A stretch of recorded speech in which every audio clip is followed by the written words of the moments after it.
तो प्रिय विद्यार्थियों, मुगल साम्राज्य के बारे में हम पढ़ रहे थे। मुगल साम्राज्य में एक बहुत ही महत्वपूर्ण राजा का जिक्र हमने किया था, बाबर, हुमायूं का, और उसमें एक दूसरे वंश, सूर वंश का भी हमने जिक्र कर लिया था, शेरशाह सूरी के बारे में। तो इन दोनों के बारे में हमने जिक्र किया था। अब स्थिति यह है, हम आगे अकबर के बारे में बात करने वाले, लेकिन थोड़ा भूमिका बना दें कि जिस समय हुमायूं की डेथ हुई, तो हुमायूं की मृत्यु के समय, हुमायूं की मृत्यु मैंने बताया, दीन पनाह जो नगर उसने बसाया था हुमायूं ने, उसकी पुस्तकालय की सीढ़ियों से गिरने से हुमायूं की मृत्यु हो गई। हुमायूं की जब मृत्यु हुई तो अकबर उस समय उसका पुत्र था, और अकबर जो है पंजाब में था, है ना, पंजाब में। तो पंजाब में उसका राज्याभिषेक कर दिया गया। एक ये भी कहा जाता है कि एक मुल्ला बेगसी नाम का व्यक्ति था, वो मुल्ला बेगसी नाम के व्यक्ति को हुमायूं की जगह जो झरोखा दर्शन टाइप होता है, राजा महाराज जैसे हाथ हिलाते हैं ऊपर से, वैसा 15 दिन तक ऐसा किया गया कि हुमायूं ही है, और दूर से हाथ हिलाते थे तो पता भी नहीं लगता था कि कौन है। तो मुल्ला बेगसी को हुमायूं की मौत छुपाने के लिए इतने दिन तक ये काम किया गया, ऐसा कहा जाता है, पता नहीं क्या हुआ। उसी समय मैंने बताया था कि सूरी वंश के एक और व्यक्ति बच गया था। सूरी वंश में एक व्यक्ति दावेदार था, आदिल शाह। तो आदिल शाह जो था उसका सेनापति था हेमू।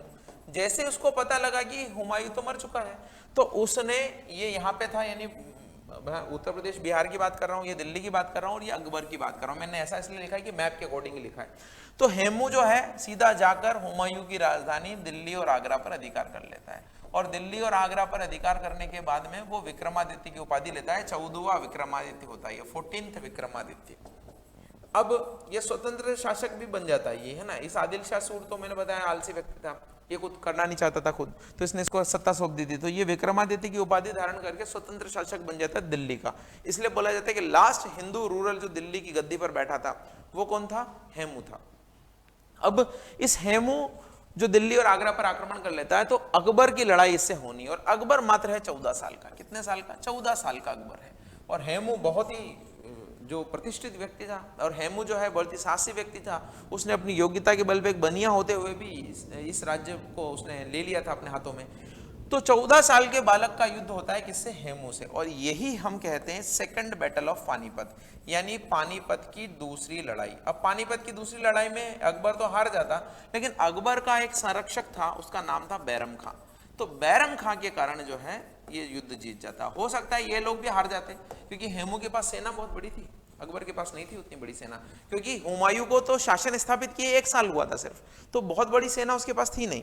हेमू जीत सकता था, लेकिन बैरम खां की एक ही नीति थी कि किसी तरीके से हेमू को घायल कर दिया जाए। उस समय हिंदू राजा जिस तरीके से युद्ध करते थे, वो एक स्पेसिफिक नीति थी कि हाथी के ऊपर वो बैठते थे, और हाथी के ऊपर बैठते थे, इसका मतलब यह था कि दूर से अपनी सेना को हाथी नजर आता था कि हमारे राजा लड़ रहे हैं, और जब तक राजा लड़ते थे सेना लड़ती थी। जिस समय राजा गिर जाता था सेना भी गिर जाती थी। यही काम किसके साथ हुआ? यही काम हुआ उसके साथ, किसके? राणा सांगा के साथ में। राणा सांगा घायल हुआ तो सेना बिखर गई। सेम यही काम जो है हेमू के साथ होने वाला था, और ये नीति बनाई किसने? बैरम खान ने। बैरम खान ने ये नीति बनाई कि किसी तरीके से हेमू को तीर से घायल कर दिया जाए। अब उतना हाथी के ऊपर चढ़ तो सकते नहीं, घोड़ा होता तो हम जाके घेर लेते उसको। तो 10 लोगों को इसने सिर्फ यही काम दिया कि किसी तरीके से हेमू को तीर लगा दिया जाए। और चूंकि हेमू हाथी पर बैठा था तो तीर दूर से छोड़ा जा सकता था और दिख भी रहा था दूर से, तो इनकी स्ट्रेटजी सफल हुई। और एक तीर जो है हेमू की आंख में लगता है, और जो तीर हेमू की आंख में लगता है तो हेमू गिर जाता है, घायल हो जाता है, और सेना तितर बितर हो जाती है। और इसी कारण से फिर बैरम खां जो है हेमू को पकड़ के अकबर के पास लाता है और बोलता है कि आप जो है इसका सर कलम करिए और गाजी की उपाधि धारण कीजिए। तो आपने अगर जोधा अकबर मूवी देखी है तो उसमें सीन भी है, अकबर मना कर देता है कि मैं नहीं मारूंगा, तो जो बैरम खां रहता है वो खुद उसकी हत्या कर देता है। इस तरीके से कुछ कहानी है। तो पानीपत के दूसरे युद्ध में अकबर जो है हेमू को हराकर वापस पुनः मुगल शासन स्थापित करता है। तो पानीपत की दोनों लड़ाइयां बाबर ने लड़ी इब्राहिम लोदी के खिलाफ, अकबर ने लड़ी हेमू के खिलाफ, दोनों बहुत इंपॉर्टेंट है। तीसरी लड़ाई हम आधुनिक भारत में पढ़ेंगे, जिसमें हम पढ़ेंगे कि मराठाओं को हराया था अहमद शाह अब्दाली ने। तो ये तीनों लड़ाइयां जो है जीती जाती है, और बाहरी लोगों के द्वारा जीती जाती है। अकबर भी अभी तक एक तरीके से बाहरी है, अकबर कोई यहाँ की नहीं है, पैदाइश तो हिंदू कोट की है, लेकिन इसके पिता और इसके जो थे वो तो बाहरी आक्रांता थे। हालांकि कई सारे हिस्ट्री की किताबों में इसमें बोला जाता है, लेकिन मैं सोचूंगा कि अकबर अभी तक बाहरी है। जब तक ये शासन स्थापित नहीं करता यहाँ के लोगों के बारे में नहीं सोचेगा, तो इसका शासन खत्म होने के बाद हम ये बोल सकते हैं कि इसके संतानें जो है यहाँ की है। तो अकबर के शासनकाल के बाद में, अकबर के शासनकाल के बारे में अगर हम जाने तो अकबर ने काफी अच्छे अच्छे काम किए, ऐसा नहीं है। लेकिन अभी की मैं बात कर रहा हूं कि अभी जो है मैं उसको बाहरी ही कहूंगा, क्योंकि अकबर ने अपने शासनकाल में काफी सारे काम अच्छे किए, जैसे जजिया खत्म कर दिया है, हिंदू को यात्रा कर लगाया जाता था वो खत्म कर दिए, बहुत सारी चीजें की। लेकिन देखिए आक्रांता जो इसके जो लोग आए थे, जो जिनके बलबूते पर इन्होंने राज्य स्थापित किया, वो तो अकबर के दादा परदादा जो थे वो आक्रांता ही हैं। बाबर कोई भारत का नागरिक नहीं था, भारत की सरजमी का नहीं था, उसने बाहर से आकर यहाँ का लूटपाट किया पहले और आक्रमण ही किया उसने। तो चलिए हम बात करते हैं अकबर के बारे में अब। तो अकबर ने अपनी शासन स्थापित किया 1556 से, और अकबर का शासनकाल सबसे हाईएस्ट रूलिंग पीरियड है। अकबर ने 49 ईयर्स भारत पर शासन किया, और इन 49 सालों में उसके पास पैसा भी आया, उसने राजनीतिक सत्ता का विस्तार भी किया। तो उसने जब शांति स्थापित होती है, पैसा आता है, तो उसने कई सारे महलों का निर्माण भी कराया, कई सारी चीजें भी उसने करवाई, और नई नई व्यवस्थाएं भी उसने स्थापित की। 49 ईयर्स और कुछ माह है। इसके बाद में औरंगजेब ने भी 49 ईयर्स शासन किया। तो पहला अगर बोले कि सबसे ज्यादा मुगल सम्राट जिसने ज्यादा टाइम शासन किया तो वो ये है।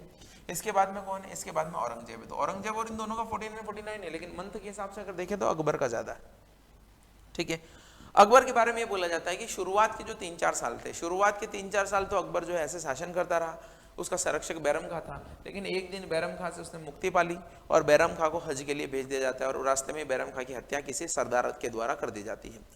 कुछ टाइम तक अकबर जो है अपनी धाइमा जो थी उसको पालने वाली महामनगा, तो महामनगा के शासन के अंडर में रहता है। तो वो 2 साल का जो शासन है उसको पेटीकोट शासन बोला जाता है, या कर्टेन रूल बोला जाता है, पर्दा शासन बोला जाता है। क्योंकि हरम अकबर या दूसरे मुस्लिम शासकों के हरम होता था, हरम में उसकी बहुत सारी रानियां स्त्रियां रहती थी जहाँ वो ऐशो आराम करता था।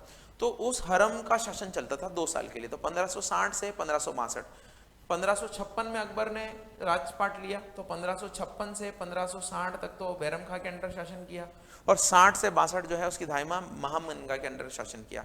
62 से अकबर स्वतंत्र होता है, और 62 से अकबर स्वतंत्र होकर कई सारे राज्यों पर विजय की नीति अपनाता है, और कई सारे राज्यों पर खुद जाता भी है। जैसे चित्तौड़ पर उसने खुद आक्रमण किया था, गुजरात पर उसने खुद आक्रमण किया था, लेकिन मालवा पर इस महामनगा के पुत्र अदम खां को वो भेजता है। तो मालवा पर, चित्तौड़ पर, गुजरात पर, गढ़कटंगा या गोंडवाना पर, अलग अलग जगह उसके कई सारे सैनिक अभियान होते हैं, और अकबर का जो शासन है वो बहुत विस्तृत हो जाता है। हालांकि अगर हम बात करें कि एरिया कौन ज्यादा रूल करता था, तो औरंगजेब सबसे ज्यादा एरिया रूल करता था, अकबर से भी ज्यादा। लेकिन अकबर का शासन सबसे ज्यादा समय तक चला, और उसने अपने सूबों की संख्या 15-17 कर ली थी, अलग अलग राज्य बना दिए थे, अलग अलग जगह उसने शासन स्थापित कर लिया था। तो अकबर के जितने भी, मैं ये बोल रहा हूँ कि मालवा पर अधिकार किया, चित्तौड़ पर अधिकार किया, गुजरात पर अधिकार किया, गोंडवाना पर अधिकार किया, उसने सिरगढ़ का किला जीता, उसने बहुत सारी चीजें जो की, उनके ईयर वाइज जो है मैं आपको डिटेल दे देता हूँ, और ईयर वाइज डिटेल से आपको अकबर की बारे में जानकारी मिल जाएगी। तो सबसे पहले देखिए, अकबर का जन्म 15 अक्टूबर 1542 को हुआ। कहाँ पर हुआ मैंने आपको बता दिया था, अमरकोट के राजा वीर साल के यहाँ पर हुआ था, है ना। इसकी माता का नाम महामनगा, इसकी माता का नाम जो है मैंने बताया था हमीदा बानो था, और पिता का नाम तो हुमायूं था। हमीदा बानो इसकी माता का नाम था। राज्याभिषेक कब हुआ? 14 फरवरी 1556 को हुआ, कलानौर पंजाब में, जब हुमायूं की मृत्यु हुई और हेमू ने दिल्ली पर अधिकार कर लिया। उस समय ये पंजाब में था, तो उस समय इसका राज्याभिषेक हुआ वहीं पर। पानीपत का दूसरा युद्ध इसने 5 नवंबर 1556 को लड़ा। किसके साथ लड़ा? हेमू को हराया इसने, हेमू को पराजित किया। तो ये इतने समय तक फरवरी से लगाकर नवंबर तक हेमू जो है शासन करता है। कहां पर? दिल्ली, आगरा पर हेमू शासन करता है। तो अंतिम हिंदू शासक हेमू रहता है। 1556 से 1560 तक अकबर का संरक्षक बैरम खां था, तो उसी के अंडर में शासन किया। 60 से 62 तक इसका कर्टेन रूल या पेटीकोट शासन, पेटीकोट सत्ता बोलते हैं, क्योंकि इसकी जो धाइमा थी महामनगा के अधीन इसने शासन किया था। और महामनगा का लड़का था अदम खां। महामनगा का लड़का कौन था? अदम खां। ये अदम खां था। तो अदम खां और महामनगा एक अलग ही शासन चलाते थे, लेकिन बाद में जब अदम खां ने अकबर के एक विश्वस्त व्यक्ति अदगा खां की हत्या कर दी, तो इस आदम खां को अकबर ने छत से गिरा कर मारा है। 2-4 बार गिरा है, वो मर गया। और इसी शोक में इसकी माँ महामनगा भी जो है 30-40 दिनों बाद मर जाती। तो इनका शासन ये 2 साल चलता है। फिर अकबर स्वतंत्र रूलर की तरह शासन करता है। तो अकबर के सैनिक अभियान के बारे में जिक्र करते हैं। देखिए मैंने ईयर वाइज लिखे हैं। 1561 में मालवा में बाज बहादुर और रानी रूपमती का शासन हुआ करता था उस समय। इन दोनों की प्रेम कहानियां बड़ी फेमस है। और मालवा जो है, धार, मांडू ये जगह है। मांडू देखिए बहुत खूबसूरत नगरी है, वहां पर इनके जहाज महल, हिंडोला महल बने हुए हैं, और आज की इनकी प्रेम कथा प्रचलित है। आदम खां की नीयत जो है रानी रूपमती पर खराब रहती है, और वो जो है बहादुर शाह को हरा देता है। रानी रूपमती से डर से आत्महत्या कर लेती है। तो आदम खां जो है वहां से सारा लूटपाट करके आता है। तो ये आदम खां जो है इसका था।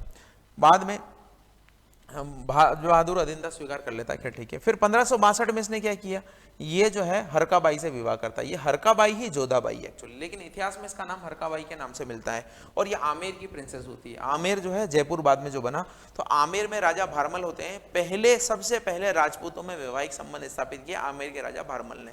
अकबर ने दो तरीके की नीति अपनाई, एक तो आक्रमण करो, युद्ध करो, जीत जाओ, और दूसरा जो है विवाह संबंध स्थापित कर लो। और राजपूत ऐसे थे जिनको हराना बड़ा मुश्किल था, तो राजपूतों से उन्होंने विवाह संबंध स्थापित कर लिया। राजपूतों ने भी अपनी लड़कियां देके अकबर की अधीनता स्वीकार कर ली। तो ये दोनों चीजें जो है अकबर की अधीनता, जितने भी राजपूत शासक वहां पर अकबर को लड़ना नहीं पड़ा और राजपूत शासकों को भी संरक्षण मिल गया।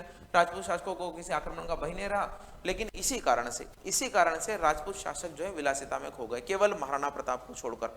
महाराणा प्रताप ऐसे व्यक्ति थे जिन्होंने कभी भी अधीनता स्वीकार नहीं की। आपको पता होगा, यह कथन कहा जाता है कि एक जहाज जो है सबसे ज्यादा सुरक्षित कहां होता है, वो सबसे ज्यादा सुरक्षित होता है बंदरगाह पर, लेकिन उसके लिए बना नहीं होता है।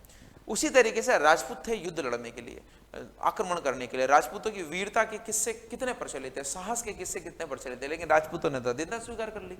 अब अधीनता स्वीकार कर ली तो उनके वीरता के किस्से भी जो है उसी तरीके से खत्म हो गए, क्योंकि वो थे लड़ने के लिए लेकिन अकबर के अधीन आ गए। लेकिन केवल एक व्यक्ति जो उस समय जिंदा था, जो उस समय अकबर की अधीनता स्वीकार नहीं करता है, वो था महाराणा प्रताप, मेवाड़ के परम प्रतापी शासक महाराणा प्रताप। तो अकबर उनसे भी युद्ध करता है। अभी बताएंगे, हल्दी घाटी का युद्ध होता है, अकबर वहां पर भी आक्रमण करता है। और 1576 में महाराणा प्रताप और अकबर के बीच में युद्ध होता है, तो वो बात करेंगे अभी। 1564 में गढ़कटंगा या गोंडवाना, रानी दुर्गावती का शासन था यहाँ पर। और रानी दुर्गावती को ये संग्राम सिंह की विधवा थी और इसका पुत्र वीर नारायण आसफ खां था। तो आसफ खां को भेजा गया यहाँ, जैसे अधम खां को भेजा गया यहाँ, आसफ खां को भेजा गया। और आसफ खां के द्वारा रानी दुर्गावती जो है अपनी जो संग्राम सिंह का पति था उसकी विधवा थी, और उसका अपने बेटे के लिए वीर नारायण के लिए शासन कर रही थी, उसको जो आसफ खां के द्वारा हरा दिया जाता है। तो गढ़कटंगा गोंडवाना जो है कहाँ पर है, मध्य प्रदेश में है वहां पर। फिर 67 से 68 अकबर खुद चित्तौड़ पर आक्रमण करता है और वहां का राजा होता है उदय सिंह। उस समय उदय सिंह का ही लड़का जो है परम प्रतापी महाराणा प्रताप हुए थे। तो उदय सिंह जो है उस समय चाबियां अपने दो सैनिकों को, जयमल और फत्ता जो है सेनापति थे, उनको सौंपकर कहाँ चले जाते हैं, उदयपुर चले जाते हैं। तो जयमल और फत्ता इस युद्ध को लड़ते हैं, लेकिन अकबर की एक बंदूक जो है जयमल को लग जाती है, वो घायल हो जाते हैं और बाद में किले पर अधिकार हो जाता है किसका, अकबर का। अकबर के ऊपर ये कलंक भी है कि चित्तौड़ के किले में बहुत रक्तपात करता है वो। तो ये जयमल और फत्ता की कहानी है चित्तौड़ में। यहाँ पर भी एक जोहर होता है, उस समय साका होता है एक्चुअली। और रणथंभौर पर आक्रमण करता है सुरजनहाड़ा, तो रणथंभौर को जीत लिया, चित्तौड़ को जीत लिया। ये याद रखने का कुछ नहीं है, सब बस आप ध्यान रखिए किस तरीके से बढ़ रहा है। मालवा पर अधिकार कर लिया, गढ़कटंगा पर कर लिया, चित्तौड़ पर कर लिया, चित्तौड़ जीत लिया, सोचिए रणथंभौर जीत लिया, तो बहुत सारी चीजें तो उसने जीत ली। इससे प्रभावित होकर ही राजपूत शासक क्या करते हैं, 1570 तक जोधपुर ले लीजिए, जो बीकानेर ले लीजिए, बाड़मेर, जैसलमेर, ये सारे जो हैं किसके अधीन हो जाते हैं, अकबर के अधीन हो जाते हैं। और कई सारे जगह तो विवाह संबंध भी स्थापित करता है। इवन जोधपुर की जो राजा होते हैं वो तो अकबर के बेटे सलीम से अपनी पुत्री का विवाह भी करवाते हैं। तो 1570 तक सभी रजवाड़े अकबर के अधीन आ जाते हैं। मारवाड़, जैसलमेर, बीकानेर, सबने अधीनता स्वीकार कर ली। 72-73 में गुजरात पर आक्रमण करता है। गुजरात पर आक्रमण इसलिए इंपॉर्टेंट है क्योंकि ये गुजरात विजय में बुलंद दरवाजा बनाता है। गुजरात विजय के उपलक्ष्य में एक बुलंद दरवाजा बनाता है। बुलंद दरवाजा कहाँ बनाता है, अकबर अपनी एक नई राजधानी बनाता है दिल्ली से हटकर, आगरा के पास में फतेहपुर सिकरी। तो फतेहपुर सिकरी में अकबर एक अपनी नई राजधानी बनाता है, वहां पर महल वगैरह, किले वगैरह बनाता है और वहीं पर एक बड़े दरवाजे का निर्माण कराता है जिसको हम बोलते हैं बुलंद दरवाजा। तो बुलंद दरवाजा गुजरात विजय के उपलक्ष्य में बनाया जाता है। फिर दूसरा क्वेश्चन आता है कि अकबर ने किस शासक को हराने के बाद में पहली बार समंदर देखा था, या कहाँ देखा था, तो गुजरात में देखा था। अकबर ने इससे पहले समंदर नहीं देखा था। तो गुजरात विजय के उपलक्ष्य में जब वहां जाता है तो पहली बार वो समंदर भी देखता है, पुर्तगालियों से भी मिलता है और बुलंद दरवाजा बनाता है। तो इसलिए ये बहुत इंपॉर्टेंट है, ध्यान रखिएगा। और ये गुजरात विजय इसलिए भी इंपॉर्टेंट है, गुजरात विजय में अकबर 11-12 दिनों में गुजरात पहुंच जाता है। बहुत तीव्र गति से वो अभियान करता है, तो अकबर खुद जाता है यहाँ पर। फिर 1576 में हल्दी घाटी का युद्ध होता है, महाराणा प्रताप और किसके बीच में, मेवाड़ के महाराणा प्रताप और अकबर के सेनापति के बीच में। अकबर का सेनापति रहता है मान सिंह और महाराणा प्रताप का सेनापति रहता है हाकिम का सूर। तो ये बोला जाता है कि उस समय हिंदू मुस्लिम इस तरीके से नहीं होता था जितना आज होता है। अकबर जो है मुस्लिम है, उसका सेनापति हिंदू है मान सिंह, और महाराणा प्रताप हिंदू है, उनका सेनापति हाकिम का सूर वो मुस्लिम है। तो मुस्लिम के लिए हिंदू लड़ रहा है और हिंदू के लिए मुस्लिम लड़ रहा है, आपस में लड़ रहे हो। तो हल्दी घाटी का युद्ध होता है और इसमें महाराणा प्रताप अपने शौर्य का परिचय देते हैं। ये युद्ध एक तरीके से अनिर्णित होता है क्योंकि महाराणा प्रताप जो युद्ध क्षेत्र से चले जाते हैं, उनका घोड़ा घायल हो जाता है। चेतक की कहानी आपने सुनी होगी, चेतक अपने प्राण देकर भी अपने महाराणा प्रताप को बचा लेता है और मान सिंह जो है बड़ी मुश्किल से युद्ध जीत पाता है, मैं कहूंगा जीत भी नहीं पाता है। तो ये बराबरी का युद्ध रहता है। 1577 में गुरु रामदास को अमृतसर बनाने के लिए जमीन देता है ये। तो गुरु रामदास जो है वो सिखों के गुरु थे, उनको अमृतसर बसाने के लिए, ये रामदासपुर होता था पहले, फिर अमृतसर बना। अमृतसर में स्वर्ण मंदिर बनाया गया है, सिखों की पवित्र धरती है। उसके लिए जमीन 500 बीघा जमीन कौन देता है? वो देता है अकबर। 1599 में अहमदनगर में चांद बीबी का शासन रहता है। एक्चुअली चांद बीबी तो बीजापुर की रहती है, मैं आपको बताऊंगा कई सारी चीजें इसमें। तो चांद बीबी जो साउथ में शासन है, मैंने बताया था बहमनी साम्राज्य के बारे में और विजयनगर साम्राज्य के बारे में मैंने बताया था। तो बहमनी साम्राज्य और विजयनगर साम्राज्य जब यहाँ पर होते हैं, ये बहमनी साम्राज्य, ये विजयनगर साम्राज्य, मैंने बताया था, ये स्वतंत्र शासक बन जाते हैं। और ये बहमनी साम्राज्य में अलग अलग पार्ट हो जाते हैं, इसके 5 पार्ट हो जाते हैं, बीजापुर, गोलकुंडा, बरार, अहमदनगर। तो बीजापुर की रहती है चांद बीबी और अपने भतीजे के कारण अहमदनगर का शासन संभालती है, क्योंकि भतीजा जो है छोटी उम्र में अनाथ हो जाता है। तो भतीजे का शासन जब चांद बीबी संभालती है तो चांद बीबी को भी हरा कर इससे समझौता कर लिया जाता है और बाद में चांद बीबी की तो हत्या कर दी जाती है। तो ये अहमदनगर पर आक्रमण करता है। अकबर का लास्ट अभियान जो होता है वो होता है असीरगढ़ का। असीरगढ़ का किला बहुत इंपॉर्टेंट था। अगर आपको साउथ में जाना है तो इधर से होके निकलना होता है और वहां पर आपके लिए राशन पानी इकट्ठा हो सकता है। तो असीरगढ़ का किला जो बुरहानपुर में है, मध्य प्रदेश का एक जिला है बुरहानपुर, तो दक्कन का द्वार इसको बोलते हैं, गेटवे ऑफ साउथ इंडिया। तो इसको जीतता है 1601 में। लेकिन 1602 में अकबर का बेटा जो है सलीम, जिसको हम बोलते हैं, जहांगीर जिसको बोलते हैं, वो विद्रोह कर देता है और उसके विद्रोह को दबाने का काम जो है अकबर करता है। और इसी टाइम जहांगीर की मदद एक व्यक्ति करता है, बुंदेला शासक रहता है वीर सिंह बुंदेला, और वीर सिंह बुंदेला जो है अकबर के बहुत ही विश्वस्त व्यक्ति अबुल फजल की हत्या कर देता है। तो यहाँ पर ये विद्रोह जो है बहुत इंपॉर्टेंट है। सलीम का विद्रोह होता है, यही जहांगीर है। सलीम ने अबुल फजल को वीर सिंह बुंदेला के हाथों मरवा दिया था।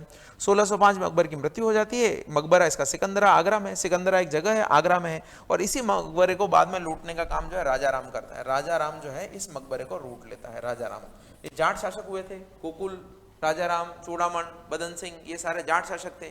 तो इन्होंने क्या किया, राजा राम ने इसके मकबरे को लूट लिया था, क्योंकि गोकुल की हत्या, जो इसके वंशज थे, गोकुल की हत्या जो है वो करवा देता है औरंगजेब। तो बाद में अकबर के मकबरे को लूटकर राजा राम जो है इसको बदला लेता है। तो अतिसार नामक डाइसेंट्री, रोग का नाम इंग्लिश में लिखना चाहिए तो डाइसेंट्री है। डाइसेंट्री से अकबर की मृत्यु हो जाती है। सिकंदरा में इसका मकबरा बना हुआ है। और ये सारे मैंने अभियान आपको बता दिए हैं। अकबर के बारे में यही चीजें हैं। इसका बेटा शासन करेगा बाद में सलीम। एक्चुअली शेखू इसको बोला जाता था, शेखू बाबा। शेख सलीम चिश्ती की वरदान से, आशीर्वाद से ही सलीम का जन्म होता है। तो सलीम को शेखू बाबा भी बोला जाता है, शेख सलीम चिश्ती के नाम पर सलीम इसका नाम होता है। लेकिन ये जहांगीर के नाम से जो है शासन स्थापित करता है। अकबर के बारे में थोड़ी चीजें और देख लेते हैं। जैसे अकबर के बारे में दूसरे क्वेश्चन आते हैं कि जजिया खत्म किया, तीर्थ यात्रा कर खत्म किया, एक धर्म चलाया था अकबर ने, दीन इलाही। दीन इलाही धर्म के बारे में क्या था, उसने सोचा कि सारे धर्मों के गुरु आए, जो अच्छी अच्छी बातें हैं उसमें ले लें दीन इलाही धर्म में, और एक नया धर्म बनाया जाए। उस धर्म को एक ही हिंदू ने उस धर्म को माना था, उसका नाम है महेश दास बिरबल, बाकी किसी ने नहीं माना था। तो दीन इलाही धर्म जो है वो चलाया गया। और अकबर ने बहुत सारी चीजें और की जिसके बारे में हम जानेंगे। जैसे कई इमारतें बनाई अकबर ने, उनके बारे में जिक्र करेंगे। अकबर ने 1575 में मनसबदारी प्रथा चालू की। मनसबदारी प्रथा के बारे में बात करते हैं। तो इतनी सारी चीजें जो अकबर ने एक्स्ट्रा की हैं उनके बारे में हम बात करते हैं, वहां से आपके क्वेश्चन आते हैं। तो देखिए क्या है यहाँ पर मैंने लिखा है, दास प्रथा का अंत किया 1562। 1564 में जजिया खत्म किया। जजिया मैंने बताया किसने लगाया था, मोहम्मद बिन तुगलक ने लगाया था सबसे पहले जजिया। मोहम्मद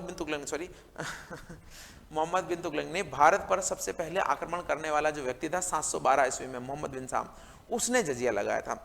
और फिरोज शाह तुगलक ने जजिया को ब्राह्मणों पर भी लगाया, लेकिन अकबर ने खत्म कर दिया। औरंगजेब वापस लगा देगा, इस तरीके से चलता रहेगा।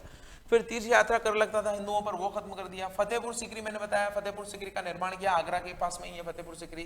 तो 1571 में फतेहपुर सीकरी का निर्माण किया और 1573 में अपनी राजधानी जो है कहाँ हस्तांतरित कर दी, फतेहपुर सीकरी में हस्तांतरित कर दी। 71 में निर्माण किया, 73 में वहां हस्तांतरित कर दी। और मैंने बताया था इसी फतेहपुर सीकरी में उसने बुलंद दरवाजा बनाया था गुजरात विजय के उपलक्ष्य में। मजहर की घोषणा की, ये दोनों क्वेश्चन बहुत इंपॉर्टेंट है, ध्यान रखिए, आते रहते हैं। दीन इलाही धर्म 1582 में बनाया। मजहर की घोषणा जो 1579 में की थी उसने।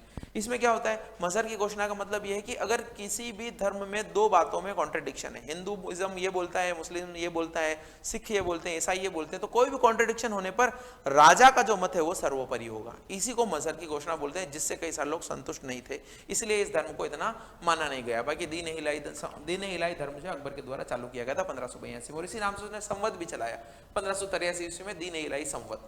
तो ये संवत जो है अलग साल बोलते हैं हम इसको, ये संवत चलाया, दीन इलाही धर्म चलाया, मजहर की घोषणा की। ये सारी चीजें बहुत इंपॉर्टेंट है, एग्जाम में आती रहती है।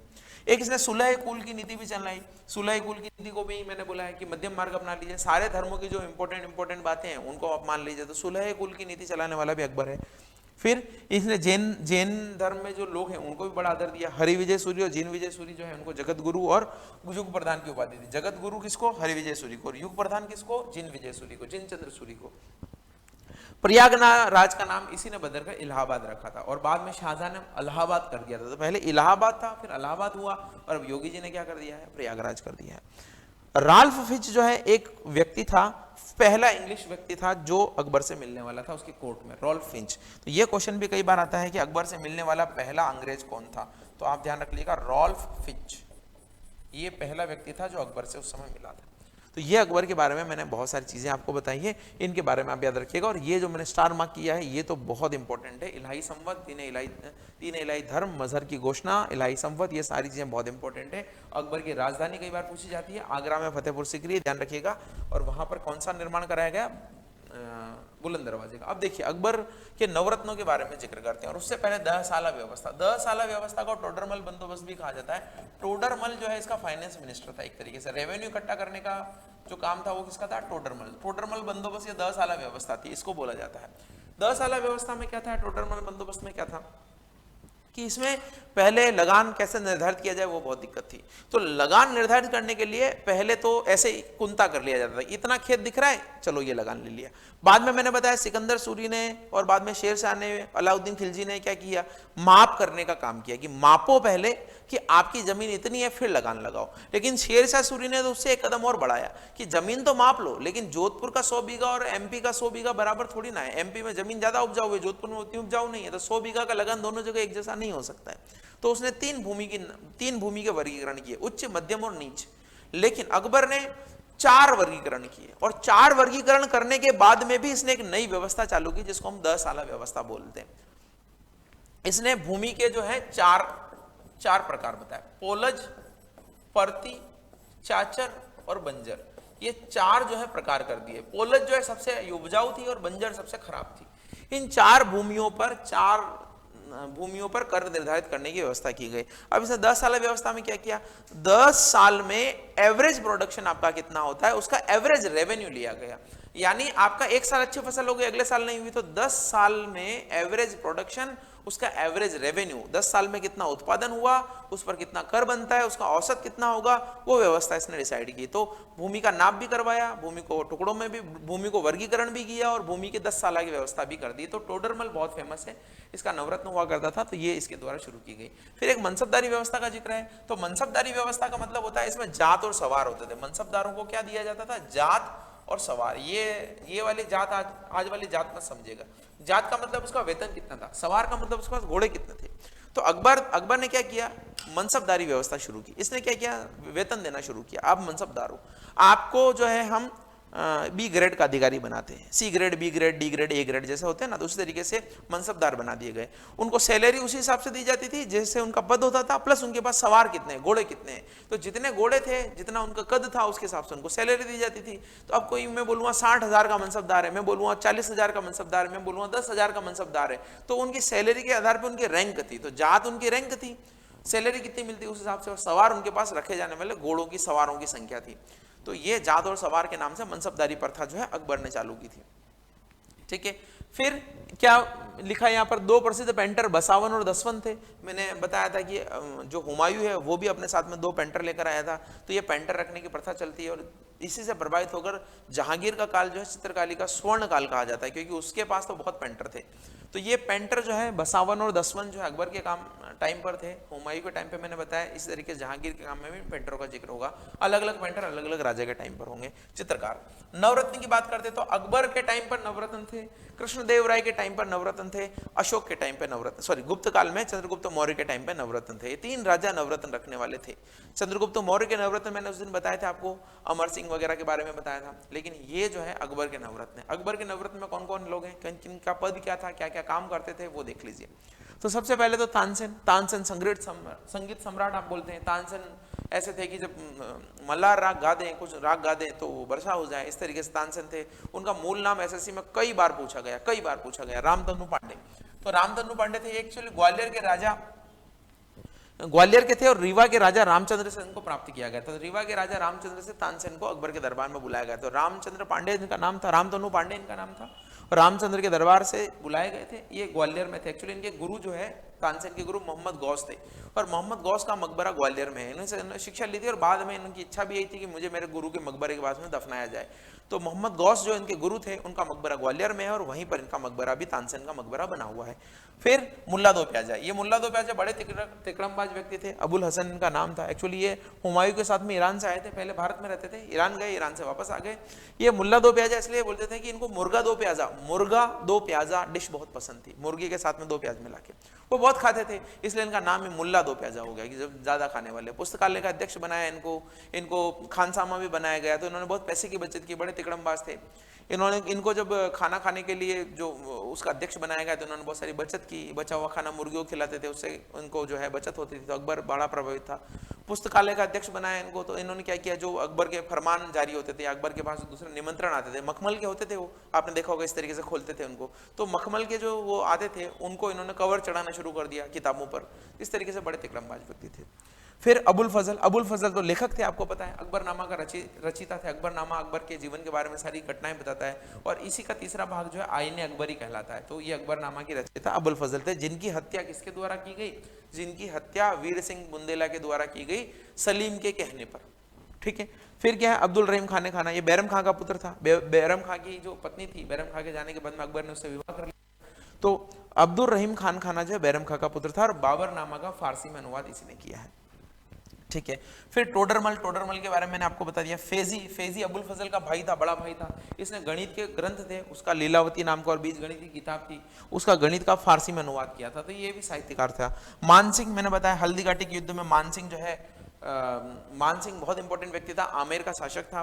और जैसा कि मैंने बताया कि भारमल जो थे, भारमल ने अकबर से अपनी बेटी का विवाह किया, और उस जो हरकाबाई थी जिसका बेटी का विवाह अकबर से किया था, उसका भतीजा था मानसिंह। यानी भारमल का जो लड़का था, भारमल की लड़की थी हरकाबाई, लड़की, और लड़के का नाम था भगवान सिंह। तो भगवान सिंह जो है हरकाबाई का भाई था, और भगवान सिंह का लड़का था मान सिंह। तो इस तरीके से ये बुआ थी इसकी, अकबर की वाइफ हरकाबाई को अकबर ने मरियम उज्जमानी की उपाधि दी थी। मरियम उज्जमानी अकबर की वाइफ, हरकाबाई जो जोधाबाई के नाम से प्रसिद्ध है। तो अकबर की वाइफ को अकबर ने मरियम उज्जमानी की उपाधि दी थी। क्या नाम मैं बोल रहा हूं, मरियम उज्जमानी। ये मरियम उज्जमानी की उपाधि किसको दी थी, हरकाबाई को दी थी। हरकाबाई का भाई था भगवान सिंह, और भगवान सिंह का लड़का था मान सिंह। तो इस नवरत्न में शामिल था। बीरबल बहुत ही चतुर व्यक्ति था, महेश दास इसका एक्चुअल नाम था, और ये अपनी पहेलियों के लिए और अकबर के साथ में कई सारी चीजों के लिए जाना जाता है। आपने सुना होगा एक व्यक्ति को न्याय दिलाने के लिए इसने जो है खिचड़ी भी पकाई थी, वो कहानी कौन भूल सकता है। फिर हाकिम हुमाम, ये जो है शाही विद्यालय का प्रमुख था। तो ये अकबर के नवरत्न थे। ठीक है। और अकबर के नवरत्न के बाद में इसने फतेहपुर सीकरी में क्या क्या चीजें बनाई, उनका जिक्र मैंने यहाँ पर कर दिया है कि इसने बुलंद दरवाजा बनाया। देखिए आगरा के पास, ये तो मैंने बता ही दिया राजधानी। क्या क्या इमारतें बनाई, जामा मस्जिद, जहांगीरी महल, पंच बिल्डिंग में बना हुआ है। बुलंद दरवाजा ये मैंने बता दिया। शेख सलीम चिश्ती जिनके आशीर्वाद से सलीम का जन्म हुआ था, जहांगीर का जन्म हुआ था, वो मैंने बता दिया। मकबरा इनका है वहाँ पर, मरियम महल है, दीवान खास है। ये बहुत सारी इमारतें फतेहपुर सीकरी में बनाई गई। तो इस तरीके से अकबर का एक महत्वपूर्ण शासन खत्म होता है। अकबर के बाद में उसका बेटा जो है शासन करता है। हालांकि उसके बेटे ने 1602 में विद्रोह कर दिया था, लेकिन अकबर जो है बाद में दुखी तो था उससे, लेकिन 1605 में जब अकबर की मृत्यु होती है तो उसका शासन जो है जहांगीर को ही मिलता है, क्योंकि अकबर ने जहांगीर को माफ कर दिया था। और जहांगीर की कहानी जो आप सुनते हैं कि नूरजहां के प्रेम में वो फंस गया था, अनारकली के प्रेम में, तो वो अभी प्रेम में नहीं फंसा है। है ना, पिक्चरों में कुछ भी बता दिया जाए, इसकी शुरुआत जो इसकी शादी के बाद में बहुत बड़ा हो जाता है, तब बाद में इसके जीवन में नूरजहां आती है, तो उसके बारे में मैं जिक्र करूंगा। तो अगला शासक होगा हमारा जहांगीर। जहांगीर का शासनकाल इतना बड़ा नहीं है। जहांगीर का शासनकाल तो 1625 से 1627 है, उसमें भी 5-10 साल में दारू पीते पीते ही जीता है। तबीयत इसकी खराब हो जाती है, बार बार श्रीनगर जम्मू कश्मीर जाता है वहाँ की ताज़ा हवा लेने के लिए, शालीमार बाग वहाँ पर बनवाता है यही। और शुरुआत में तो ये ठीक ठाक शासन करता है, लेकिन बाद में नूरजहां के प्रेम में फंस जाता है और उसी के अनुसार शासन चलता रहता है। नूरजहां के कारण ग्रुप बन जाते हैं, अलग अलग ग्रुप बनते हैं, अलग अलग ग्रुप बनने के कारण जो बहुत दिक्कत होती है। जहांगीर का बेटा जो है खुसरो, वो भी इसका विरोध करता है और विद्रोह कर देता है। तो ये कई सारी कहानियां जहांगीर के बारे में। सबसे अच्छी बात जहांगीर के बारे में ये है कि इसने न्याय की जंजीर बनाई थी, चेन ऑफ जस्टिस, न्याय की जंजीर। न्याय की जंजीर क्या थी कि महल में जो एक जंजीर लगी हुई थी, वो जंजीर बाहर तक आती थी और घंटा लगा हुआ था यहाँ पर। इसको कोई भी व्यक्ति जो न्याय पाना चाहता था, रात में भी जंजीर खींचकर घंटी बजती थी तो रात में भी न्याय मिल जाता था। ऐसा जहांगीर के बारे में बोला जाता है। जहांगीर के बारे में एक और इंपॉर्टेंट चीज बोली जाती है कि जहांगीर जो है वो बड़ा चित्रकार था। जहांगीर ने अपनी जो कहानी है उसमें ये लिखा है कि मैं किसी भी चित्रकार को उसकी चित्रकारी से पहचान सकता हूं। कई लोग बोलेंगे तो मैं भी पहचान सकता हूं, लेकिन जहांगीर ये बोलता था कि आप किसी चित्रकारी में हाथ किसी से बना लीजिए, मुंह किसी से बना लीजिए, पेट किसी से बना लीजिए, पैर किसी से बना लीजिए, मैं अलग अलग बता दूंगा कि इसकी आंखें इसने बनाई है, हाथ इसने बनाए हैं, पैर इसने बनाए हैं। यानी कि वो इतना बड़ा चित्रकारी का ज्ञाता व्यक्ति था। तो जहांगीर के बारे में ये चीजें बहुत फेमस है। 3-4 चीजें तो मैंने बता दी हैं। युद्ध अभियान उसके टाइम पर इतना कुछ है नहीं और याद रखने लायक भी नहीं है, तो मैं आपको बात कर लेता हूँ जहांगीर के बारे में, ठीक है। तो चलिए, जहांगीर में क्या है, शेख सलीम शेखू बाबा, मैंने बताया इसको फतेहपुर सिकरी के संत, इनके आशीर्वाद से हुआ था। 1602 में विद्रोह किया, मैंने बता दिया। और 1602 में जो विद्रोह किया तो सबसे इंपॉर्टेंट चीज, वीर सिंह बुंदेला जो इसका मित्र था, इसने इसको बोला वीर सिंह बुंदेला को अबुल फजल की हत्या करने के लिए। अबुल फजल अकबर का नवरत्न था, उसके कारण जो है उसकी हत्या कारण अकबर इससे बड़ा खफा था, लेकिन बेटा था तो माफ कर दिया। 1605 में इसके खिलाफ खुसरो ने विद्रोह कर दिया। इसका देखिए, इसका जो है ना खुसरो, इसकी बेटी का इसका बेटा था खुसरो, भगवान दास की पुत्री जो मैंने बताया मानबाई का पुत्र था। अब आप देखिए यहाँ पर मैं बड़ी चीजें दिक्कत है, इसकी 3 शादियां हुई थी, अभी मैं आपको बता दूंगा तो आपको पता लगेगा आगे कहानी कैसे है। आप बस अभी ये समझिए कि खुसरो ने इसके खिलाफ विद्रोह किया, इसने इसके पिता के खिलाफ विद्रोह किया, इसके बेटे ने इसके खिलाफ विद्रोह किया, और बाद में इस तरीके से विद्रोह की कड़ी चलती रहेगी। औरंगजेब भी अपने पिता को 8 साल तक कैद करके रखेगा ताजमहल के सामने, की बनाया ताजमहल, देखो इसको 8 साल तक, तो बताऊंगा आगे। तो खुसरो का विद्रोह किया और अपने बेटे को इसने अंधा करवा दिया। अकबर ने तो इसको माफ कर दिया, लेकिन इसने अपने बेटे को अंधा करवा दिया। इसके नाम पे कलंक है कि अर्जुन देव की हत्या कर दी इसने, अर्जुन देव की हत्या कर दी थी, ध्यान रखिएगा, क्योंकि इस खुसरो की सहायता किसने की थी, अर्जुन देव ने।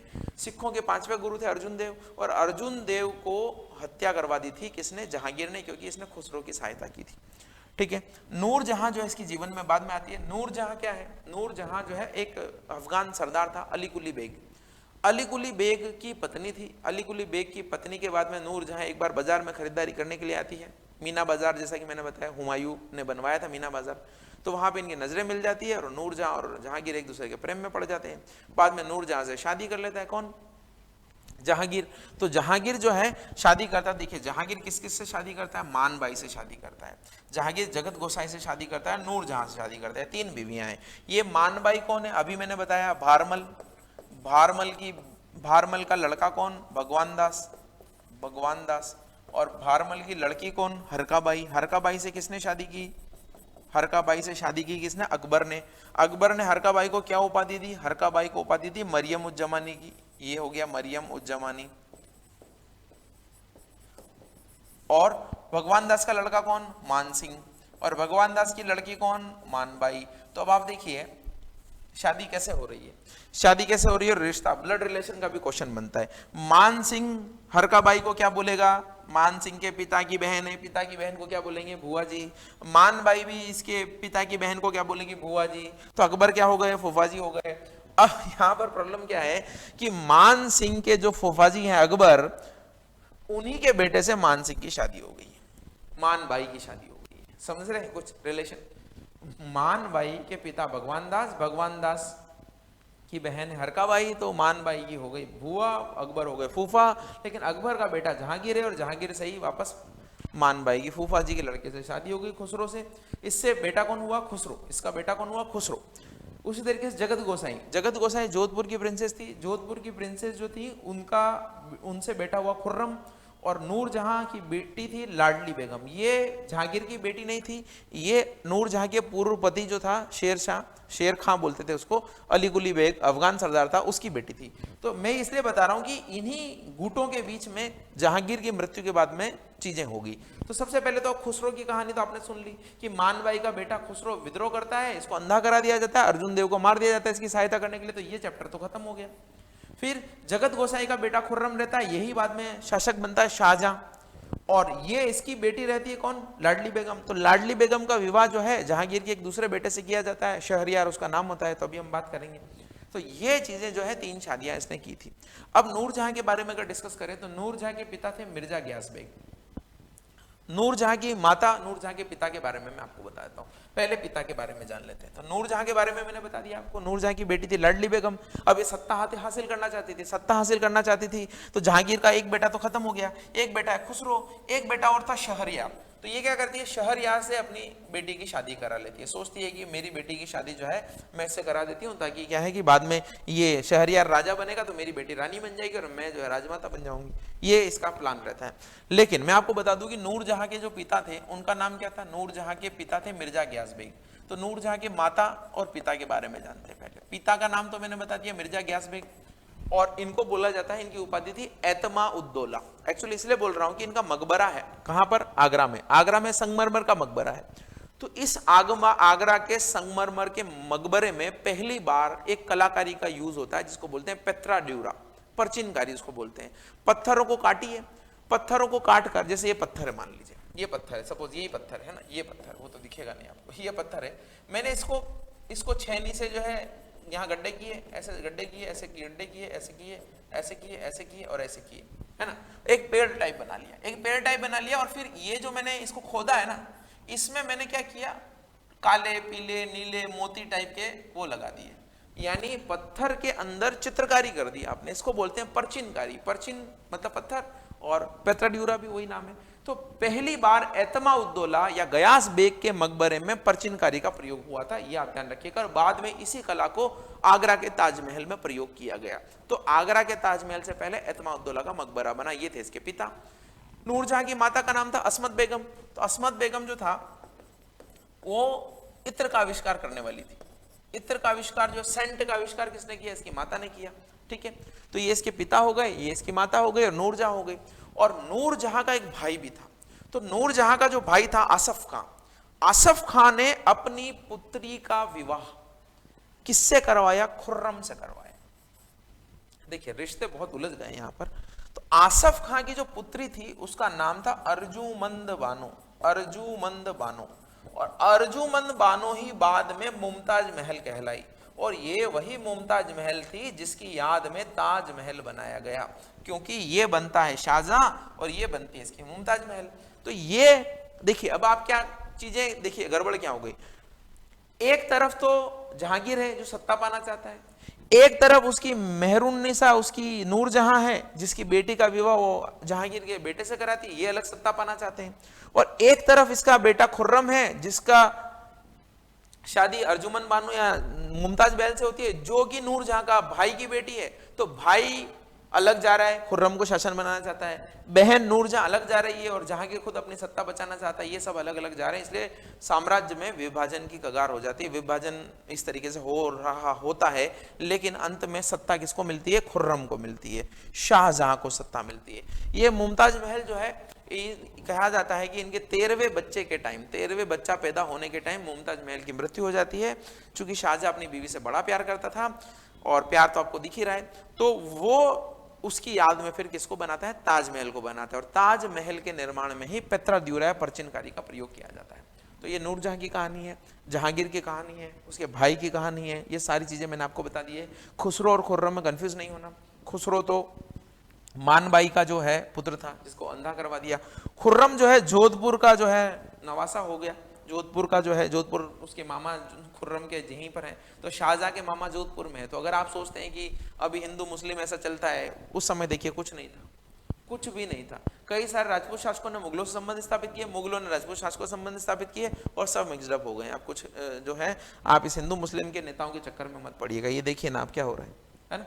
चलिए आगे बढ़े, आगे बढ़ते हैं।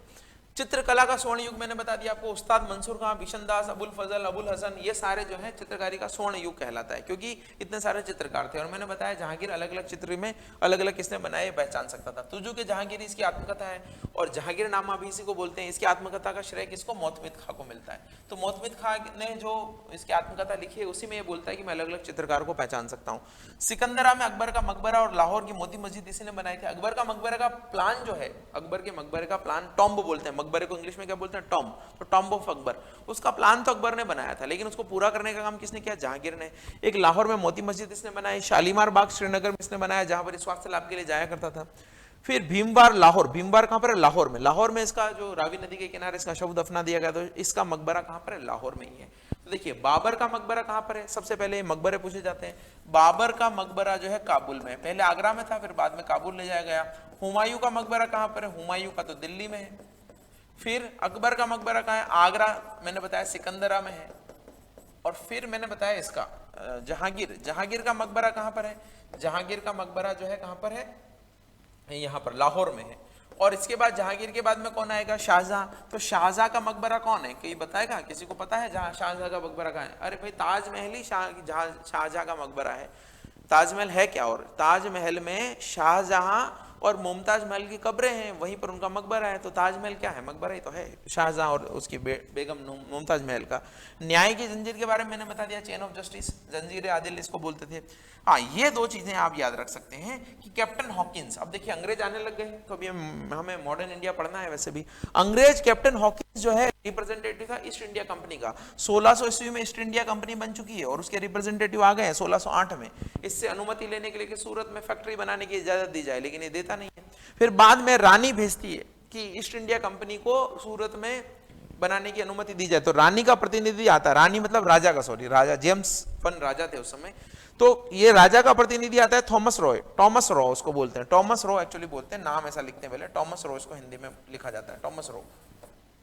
तो टॉमस रॉ आता है इससे अनुमति लेने के लिए, वो अनुमति लेता है, 1615 में सूरत फैक्ट्री का निर्माण किया जाता है। तो अभी मॉडर्न इंडिया चालू हो गया, एक्चुअली 1600 ही मॉडर्न इंडिया चालू होता है। तो जैसे हम ये सारा पढ़ेंगे, इसके बाद में हम पहले मॉडर्न इंडिया ही चालू करेंगे। मॉडर्न इंडिया में फिर हम दूसरे शासक के बारे में पढ़ेंगे। तो ये कैप्टन हॉकिंस का ध्यान रखिएगा और सर थॉमस रॉ के बारे में ध्यान रखिएगा, ये इसके काल में आए थे। तो ये जहांगीर और अकबर के बारे में मैंने आपको बता दिया है। आई होप कि काफी इंटरेस्टिंग लगा होगा आपको। अब जहांगीर के बाद में मैंने बताया कि उसका बेटा खुर्रम शाहजहां के नाम से शासन करेगा।